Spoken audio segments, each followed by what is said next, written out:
Ladies and gentlemen, ang ating pong pinagpipitaganan at ating pong minamahal na Pangulo ng Republika ng Pilipinas, His Excellency Benigno S. Aquino III.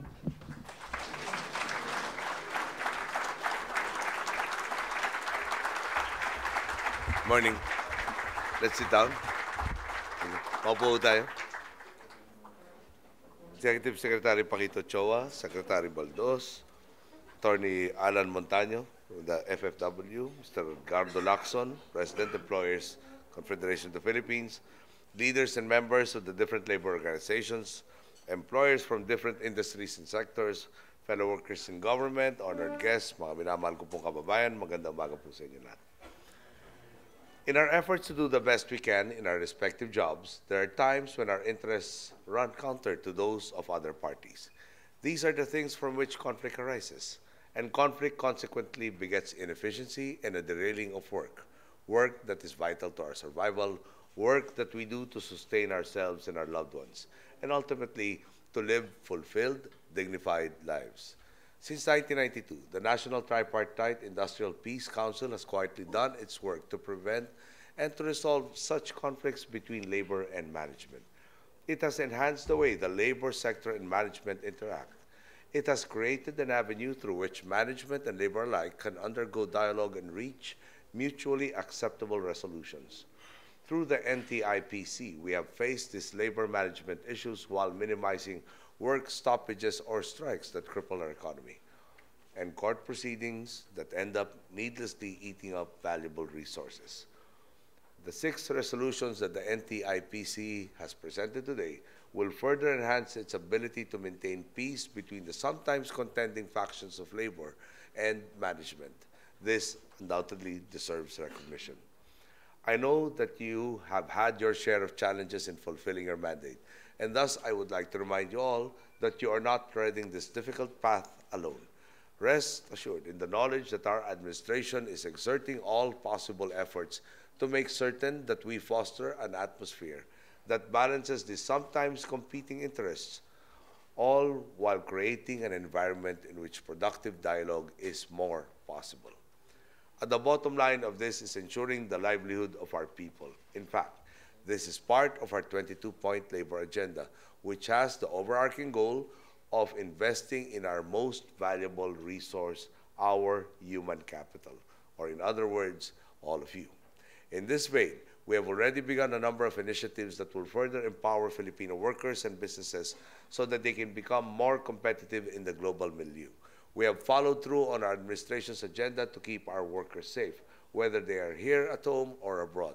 For instance, we have launched a campaign against those carrying fake Professional Review Commission IDs in order to strengthen our advocacy against these fake professionals. We have also instituted the Safety Milestone Awards, which seeks to give recognition to those that promote a culture of safety in the workplace. A group in the Department of Labor and Employment has also been burning the midnight oil to constantly update the handbooks and manuals we give to our people so that they are kept aware of current laws and regulations on labor standards. On the side of the businesses, we have reached agreements with a number of groups. In particular, I look forward to the implementation of our Memorandum of Cooperation with the Joint Foreign Chambers of Commerce and our Memorandum of Agreement with the Federation of Filipino-Chinese Chambers of Commerce and Industry. This will help us stimulate discussion on strategies to further strengthen our competitive advantage as a country and push forward our small and medium-sized enterprises as new avenues for employment. We have also begun work to push forward priority measures that will benefit our workers. One such initiative is the amendment of the bill that prohibits women from working at night.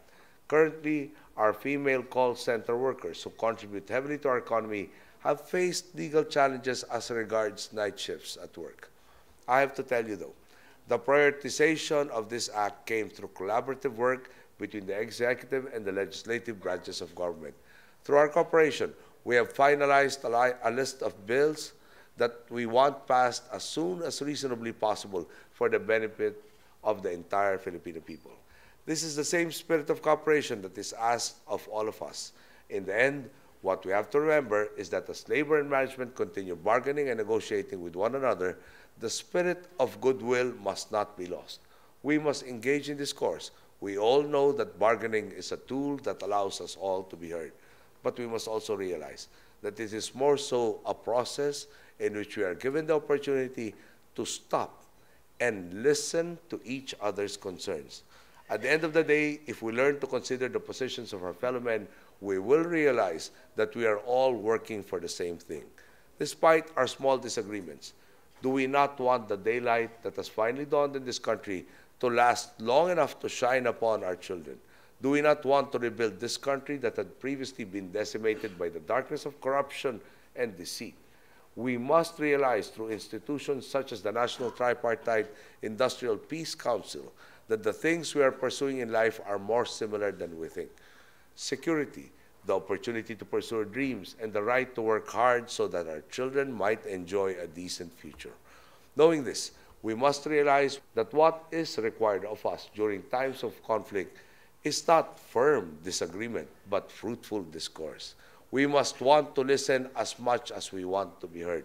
We must be mindful of the need to transform our mindsets. We must step forward from the perils of binary opposition to the benefits offered by a shared vision. Through this, let us show the world that the idea of partnership is alive in this country, that public-private partnerships, for example, transcend the typical economic relationship and develop bonds that are both successful and trusting. Let us show the world that we are not easily divided by small concerns. Let us show them that inside us still burns the true Filipino spirit of bayanihan, of cooperation, of trust, and of communal responsibility. And in closing, may I just really re-emphasize the philosophy behind all of our works with regards to the relationships between labor and management existing in this administration. Some point in time, small companies realized that the future was the future of all parties concerned. Somewhere along the line, when they grew, they forgot this basic tenet, and it became a dialogue of you versus them, or our interests versus your interests. The conflict that arose from such thinking led, I really believe, to a serious hampering of our country's potential and growth. What entity can exist with a market that is kept constantly small? So our philosophy has always been, we are partners in this endeavor. The success of a firm is not, as some sectors of labor will say, all due to labor, and as some members of the employer sector are concerned, all due to employers, but rather the cohesive working towards a common vision by both sectors will lead us to the promised land. To that end, when I was a member of the legislature, I did propose that let us ensure that there is a profit-sharing mechanism that only happens when a company has reached higher growth. This was automatically rejected by certain quarters who did not want to share. So would that be the greater philosophy or the better philosophy? Let us not share the constantly shrinking economy. Or should we share the constantly growing economy because all of us are pulling in the same direction? May I leave you with that thought. Good day. Thank you to all.